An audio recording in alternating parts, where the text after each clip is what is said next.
Hey, what's up everybody? I'm here to chat to you today about my recent trip to Namibia last year. It was phenomenal. We only had 7 days. It was at the back end of an already 4-week long safari to Botswana in South Africa.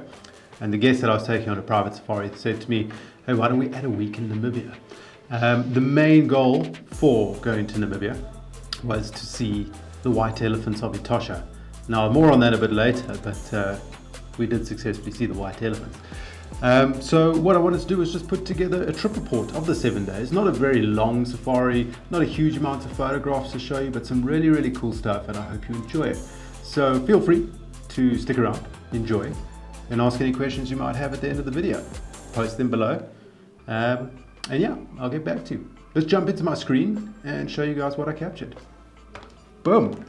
Righto, so this is image number 1. This was our first morning in Etosha, and for those of you that are interested, we stayed at a place called Nguma the Fort, which is very close to Etosha. As you can see, the main, let me just stop it there, the main pan, Etosha National Park, but the main Etosha pan over there, and that's where we were staying. The main reason we were staying there is because it was probably the best location in order for us to access what was left of the white clay and calcite pans. It was a very dry time of year, and so we tried to target the exact right gate to be able to come into and enjoy the best of Etosha. So yeah, that's where we were staying. As you can see, this is just a huge pan while we wait for it to load.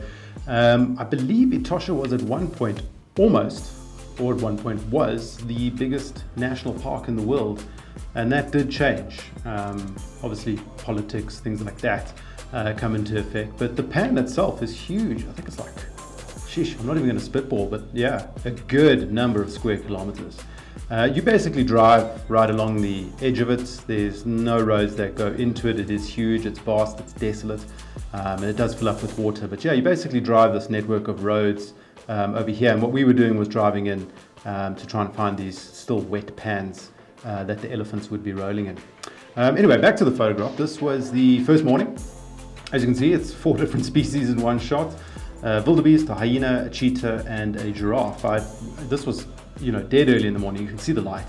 The sun wasn't even up yet. But what a scene to come across. It actually turned out to be 2 cheetahs. And yeah, it was a great situation. I did get another shot, which I didn't include in this, with a cheetah looking at a hyena, looking at a giraffe, while a giraffe looks at a hyena and a cheetah. It was pretty cool. So yeah, we got a bit carried away here. A bit later on that morning, we came across this scene here. I mean, obviously, as wildlife photographers, we're always trying to get the perfect shot of a giraffe drinking with the spiral water coming out. But hey, staying true to Etosha, 3 different species in one shot. We've got the dove, we've got the zebra, and we've got the giraffe, and a little bit of the spiral. So yeah, you can see the light was a little bit brighter at this point in time. I think the sun had just come up over the horizon.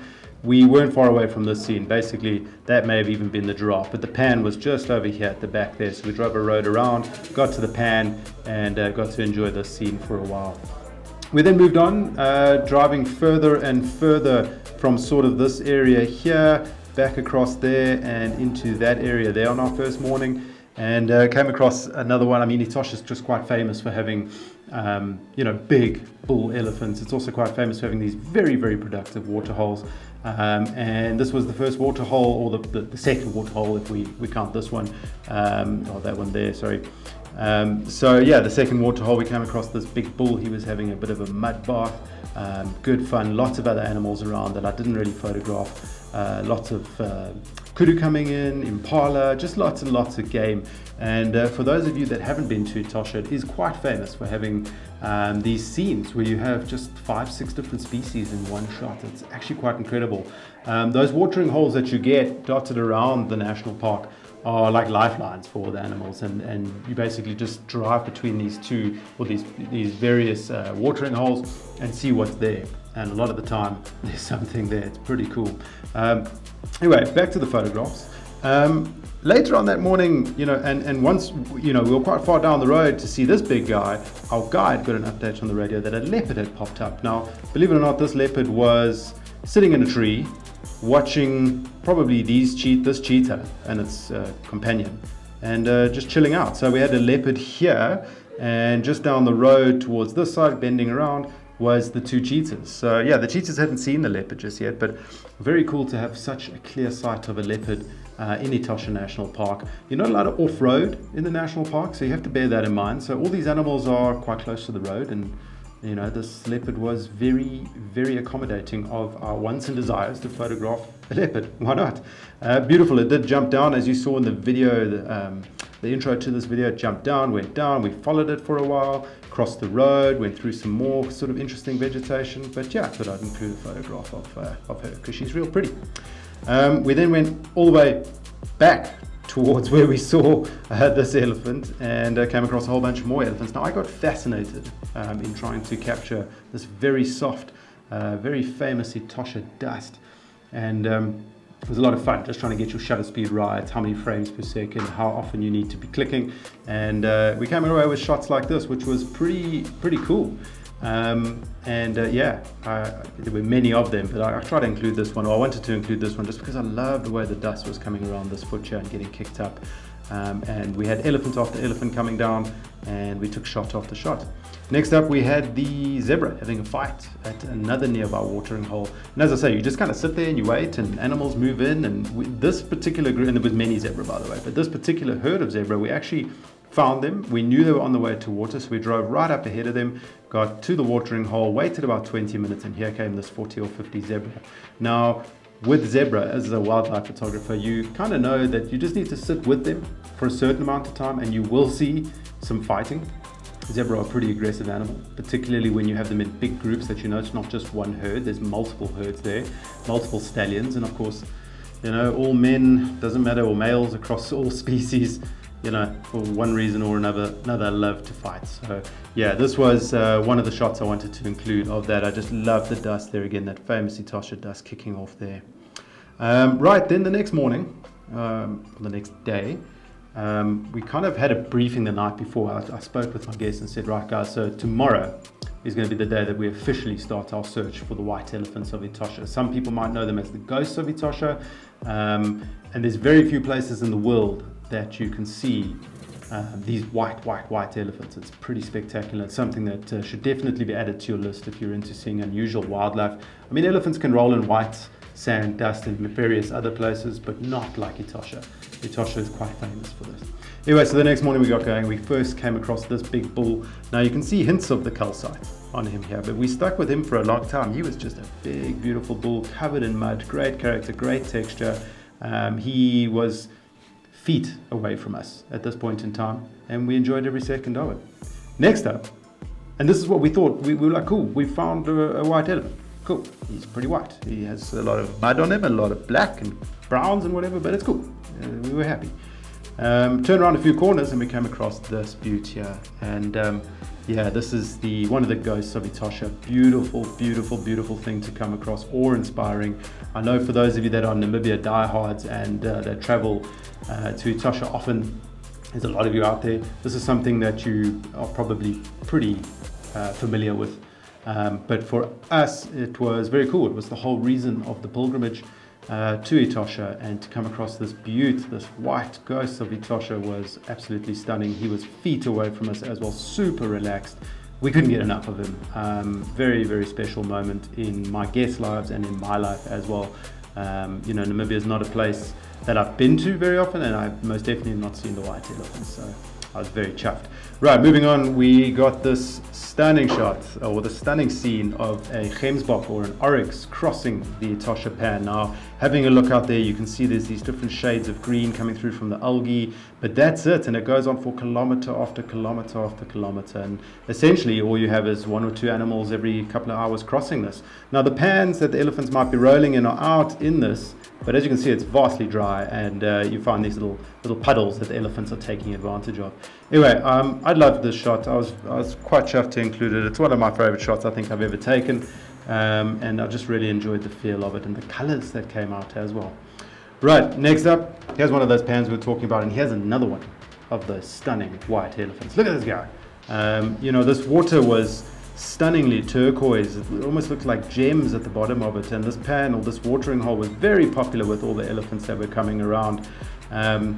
And yeah, this guy, we watched him off in the distance. Remember, as I say, we can't off-road in Etosha National Park. So we watched him from a distance, far away, throwing mud all over himself. You could see the white mud going up into the air, falling back on him. He was having I want to say whale of a time, but I guess it's elephant of a time. Anyway, so he was, just having a drink, probably about 40, 50 meters away from us at this point in time. And he hung around, he threw some water, he had a drink. It was fantastic. It was really, really special. We did see many other white elephants. I think our tally came to about 12 at the end. We didn't see any breeding herds, unfortunately, but about 12 big bulls, which is pretty special. The next day, our sort of last day in the area, we had been here for 5 days. There was lots of other stuff included or in between. But on our last day, we decided to stay local to Anguma, the fort, on Anguma's game reserve, their own private game reserve, and enjoy their hide. And we managed to get this little sneaky bugger coming through here, this beautiful black-backed jackal. He stopped by to say what's up. We enjoyed every second of him. We also had some Corey bustards coming by. We had a couple of giraffe coming by. The giraffe were a bit scared. They didn't want to come too close. And so this was really the one great eye-level shot that I got there. Right, next up, because we left Etosha, we went to what quite quickly became one of our favorite safari destinations ever. And why I say our is because the guests that I was traveling with, I travel with very often. In fact, we've got another 4 itineraries planned for the next 12 months or so. So yeah, it was a very special place. Not because there's a huge amount of game, just because of the feel, the lodge, the staff, the area. It was just absolutely stunning. So yeah, let me show you what I mean. So we went from Etosha, the Anguma, the fort, Etosha on the eastern side of Etosha, and we went all the way to Damaraland. Let's see if this is going to load up for us. Tomorrowland Wilderness Camp. And let me just zoom us in myself.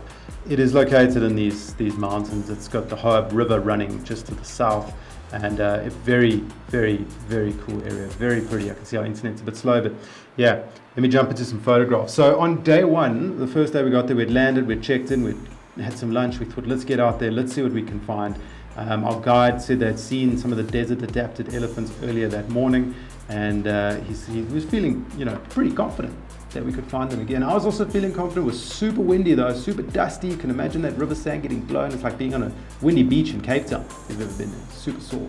But nonetheless, we eventually found this beautiful herd. They basically found us. We came up out of the riverbed, drove onto the top, and there was this herd of elephants just coming straight towards us. Remember, these are desert adapted elephants.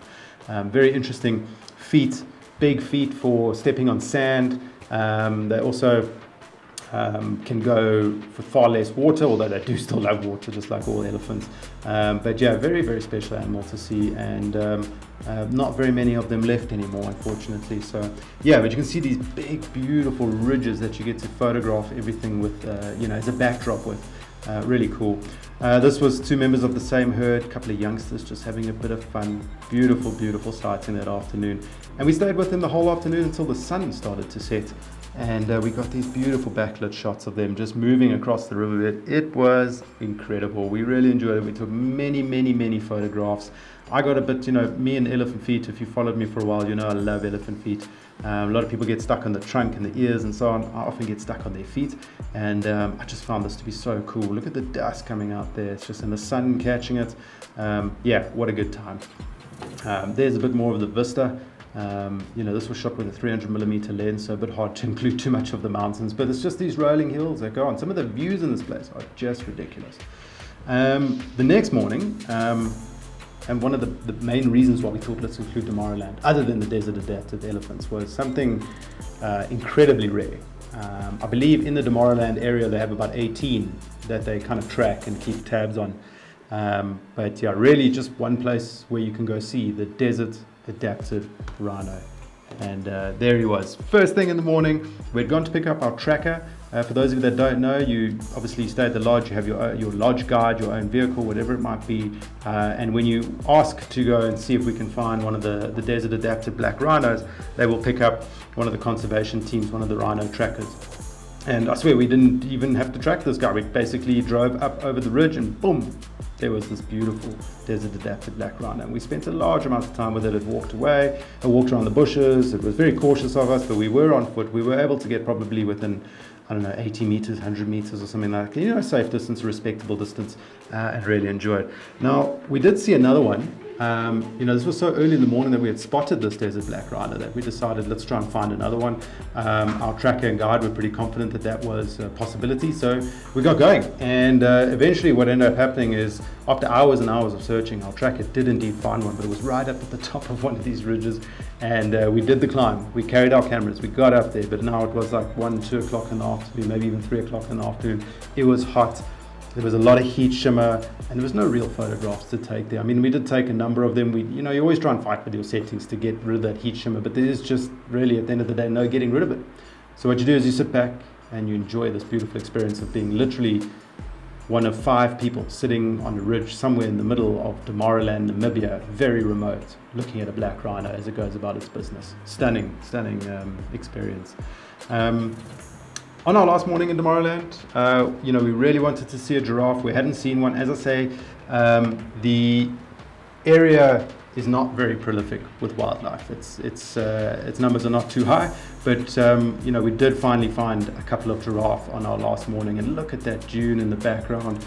We were super chuffed. We were sitting in the riverbed. That's what allowed us to get this sort of eye level feel. So we were sitting about 4 or 5 feet down in the riverbed, shooting the giraffe walking on the floodplain at the base of these dunes. And these dunes are far behind it, but you know, just really, really cool. I was super chuffed to get this. We then came across some more desert elephants later that day. I believe this elephant bull's name was Oscar or something like that. Big, big bull. He was beautiful. Cruising those beautiful dunes behind him again. Yeah, then we came across this young elephant. You know, this was part of the herd that Oscar was kind of following.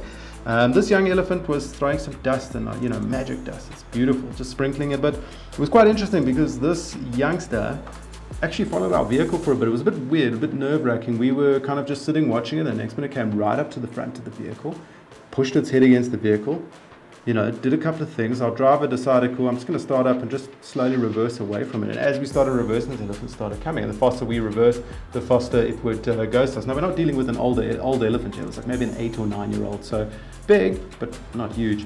Anyway, it kept following us, kept following us, kept following us. We were just basically reversing in a circle with an elephant following us. Anyway, eventually it lost interest, carried on doing its sandbathing, carried on doing its elephant things, and life continued. There's another shot of it there.